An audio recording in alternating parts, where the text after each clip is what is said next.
Bonjour, me voici en direct comme tous les mardis 13 heures. Là, je vérifie que ce soit bien le cas. Alors, bonjour. Alors, pour ceux et celles qui me rejoignent aujourd'hui ou qui m'écoutent en replay, aujourd'hui, je voulais parler de vulnérabilité. Un vaste sujet. Je vais peut-être commencer par une petite question. C'est vrai qu'on va parler de la vulnérabilité. Alors, la vulnérabilité dans toutes nos relations, je veux dire nos relations qui comptent évidemment, nos relations intimes, mais donc que ce soit notre relation de couple, la relation avec nos amis proches, ça peut même être dans certains cas aussi au travail. Et petite question déjà pour commencer.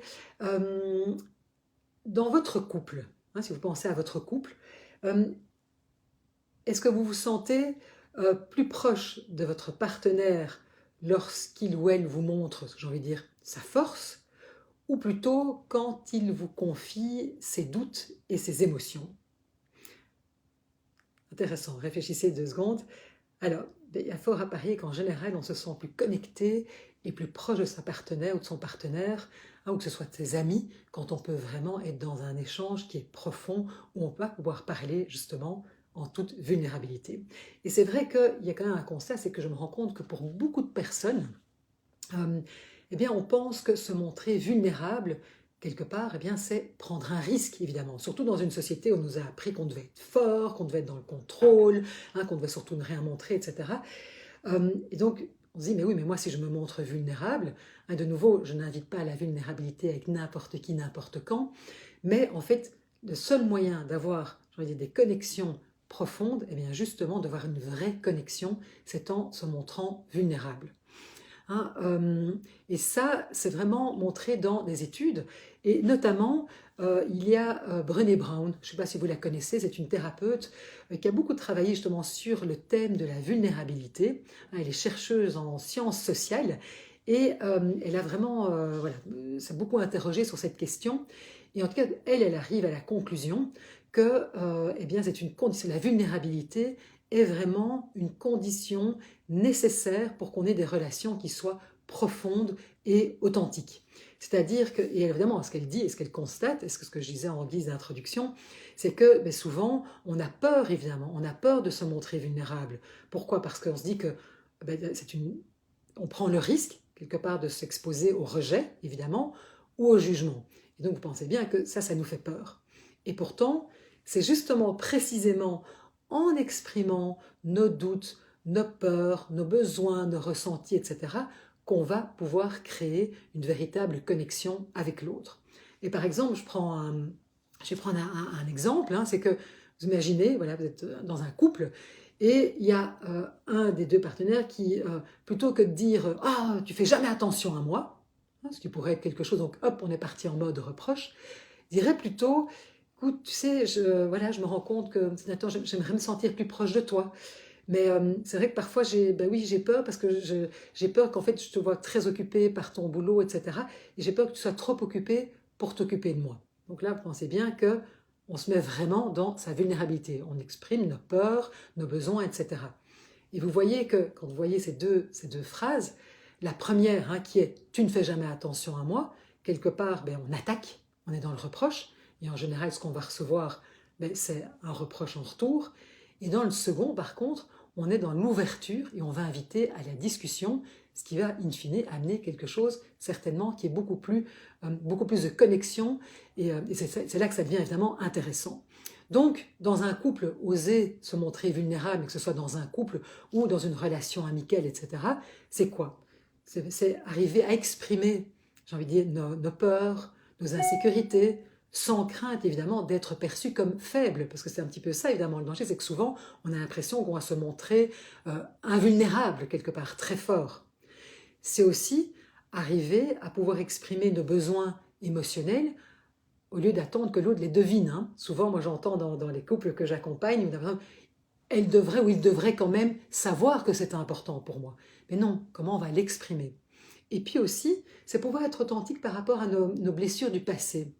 Parce que c'est vrai que On a tous, hein, vraiment, ça on a tous ça, on a tous nos blessures d'enfance, on a tous les endroits où on sait que c'est plus fragile, etc. Et c'est pouvoir d'abord en être conscient soi-même, et puis pouvoir être authentique par rapport à ça. Plutôt que d'essayer de les cacher, parce que souvent ce qu'on essaye de faire, hein, c'est qu'on cache ça derrière justement des mécanismes de défense qui peuvent être de la colère, de l'indifférence, de la fuite, etc. Donc ça, c'est première chose, donc c'est vraiment, en fait, cette vulnérabilité, vraiment c'est ça qui est la clé d'une vraie connexion émotionnelle. En plus, deuxième point et qui est important, c'est que moi je me rends compte qu'à partir du moment où justement on peut se montrer vulnérable, on va sortir de dynamique de pouvoir. Et ça c'est intéressant parce que c'est vrai que si on cherche chaque fois à protéger son ego, hein, et d'éviter justement de soi-disant se sentir en position de faiblesse, eh bien, qu'est-ce qui se passe? On va tomber dans des luttes de pouvoir. Et donc ça peut se manifester par quoi? Par des conflits fréquents, par du contrôle, ou bien par une communication très défensive. Et de nouveau, un autre spécialiste du couple, John Gottman, qu'est-ce qu'il a montré? Il a montré que les couples heureux, c'était justement des couples dans lesquels il était possible de pouvoir exprimer nos besoins, nos émotions de manière ouverte et bienveillante. Et donc, alors que justement quand on évite la vulnérabilité, on croit pourtant se protéger, mais on fait exactement le contraire, c'est-à-dire qu'en général, ne pas se montrer bien et dans des luttes de pouvoir, eh bien ça va amener des critiques, du mépris ou un retrait c'est-à-dire un retrait émotionnel, c'est-à-dire qu'on va se fermer, on va perdre la connexion. Donc, vous voyez, c'est vraiment intéressant, c'est que parfois en pensant se protéger, on crée exactement le contraire. Et puis aussi, il y a tout ce qui est de la théorie, j'ai envie de dire de l'attachement et de faire le lien avec la vulnérabilité. C'est vrai que pour qu'une émotion, pour qu'une relation, c'est le lapsus, pour qu'une relation justement soit sécurisante, soit durable, eh bien il faut que chacun puisse justement exprimer ses émotions, sa vulnérabilité, puis se sentir accepté dans cette ouverture. Parce qu'on voit bien beaucoup de couples qui en fait se disent mais non, je me sens plus connecté, c'est parce que très souvent ce sont des couples qui à un moment se sont quelque part enfermés et n'osent plus montrer leur vulnérabilité. Et donc, j'ai envie de dire, comment justement, qu'est-ce qu'on peut faire pour encourager cette vulnérabilité? Parce que c'est pas facile, hein, et comme je le disais en préambule, bien sûr qu'on ne peut pas se montrer vulnérable avec tout le monde. Il y a certaines situations dans lesquelles il vaut mieux être en mode, j'ai envie de dire, plutôt défense, ou en tout cas protection. Mais si on veut avoir des relations authentiques, et je pense notamment à son couple, c'est dans un couple qui au départ est un couple aimant, ou que ce soit dans nos amitiés, ou même que ce soit dans certaines relations de travail, eh bien c'est vraiment important de dire mais comment on va pouvoir encourager ça? Qu'est-ce qu'on peut faire? Qu'est-ce qui est en notre pouvoir pour pouvoir justement cultiver ça? D'abord, ce qui est super important, c'est de pouvoir créer un climat de sécurité. C'est sûr que si on ridiculise, vous savez, ou on minimise les émotions de l'autre, mais enfin, avec quoi tu viens? Ou mais non, c'est pas vrai. Ou oh ouais, voilà, hein, Madame sensible est de nouveau là, hein, ou Monsieur. Et en fait, ça c'est terrible parce qu'en fait, ce qu'on fait, c'est que vraiment, on va couper. L'autre va se dire, mais moi, en fait, j'ai plus envie de me montrer vulnérable. Donc, c'est important, soi-même, d'être très conscient, d'être très attentif que quand mon partenaire, ma partenaire, mon ami m'exprime justement une émotion, quelque chose qui est difficile, que je puisse justement ne pas le ridiculiser, hein, pas faire de l'humour mal à propos, ou de minimiser. Mais non, tu ne ressens pas ça. Mais non, la personne qui ressent ça, elle est la seule à pouvoir le ressentir et l'intensité, et on n'a pas à juger. De toute façon, on n'est pas l'autre. Ça, c'est la première chose. Donc, c'est créer ce climat de sécurité. Deuxième chose, c'est ce que j'appelle pratiquer l'écoute active. C'est vrai que très souvent, on n'écoute pas vraiment. Et donc ici, c'est vraiment quand l'autre s'ouvre, exprime des choses qui ne sont pas faciles, se montre vulnérable, comment on va pouvoir accueillir ça, comment on va pouvoir écouter ça. Et donc là, c'est vraiment, et à un moment, on peut se dire, on peut reformuler, tiens, donc, si je comprends bien, c'est ça que tu m'expliques, donc on va reformuler ce que la personne dit pour être sûr d'avoir bien compris.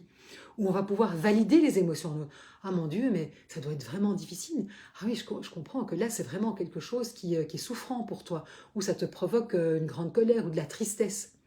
Et puis on peut aussi poser des questions ouvertes. C'est-à-dire, tiens, et à ce moment-là, et comment tu te sens, tiens, et qu'est-ce qui s'est passé? Donc, pour vraiment montrer qu'on est dans l'écoute et qu'on est là tout à la personne pour pouvoir, donc non seulement dans un climat de sécurité, mais qu'on va être vraiment dans une vraie écoute. Et puis aussi, j'en dis peut-être mon dernier conseil, c'est de dire, mais aussi oser initier la vulnérabilité. Parce que finalement, on attend souvent de l'autre qu'il puisse ou qu'elle puisse se montrer vulnérable, mais peut-être commençons par nous-mêmes. Est-ce que nous-mêmes, on peut se montrer vulnérable? On peut s'ouvrir. Et du coup, en s'ouvrant, en osant, en faisant tomber, j'ai envie de dire, les défenses, et en osant exprimer peut-être ce qui est difficile pour nous, ou quelque part un moment où on s'est senti inadéquat, etc., en le faisant pour nous et en le faisant avec l'autre, on montre quelque part la voie et quelque part ça encourage l'autre à faire de même. Donc, quelque part, si c'est quelque chose où aujourd'hui on se sent peut-être déconnecté, par exemple dans notre relation de couple ou dans certaines amitiés, mais peut-être on peut aussi être présent de montrer le chemin. Et comme je le disais, c'est créer ce climat de sécurité, c'est pratiquer l'écoute active, d'être vraiment dans l'écoute, et puis c'est aussi soi-même initier cette vulnérabilité. Voilà un petit peu ce que je voulais vous partager aujourd'hui par rapport à ça, parce que vraiment, je le vois tous les jours dans ma pratique, et je le vois d'ailleurs dans ma vie personnelle.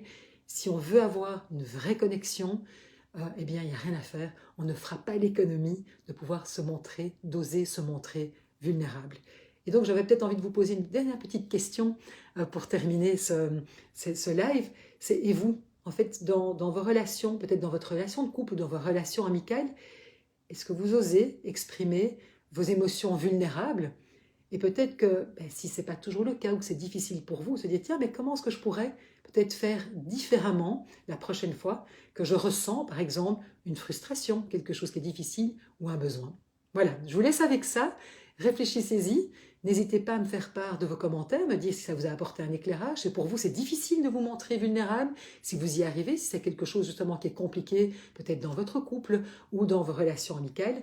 Et c'est toujours intéressant pour moi d'avoir vos retours et vos feedbacks. Et puis si vous m'écoutez en replay, eh bien mettez-moi un petit hashtag replay. Je vous dis à la semaine prochaine et je vous souhaite une toute belle après-midi. À bientôt!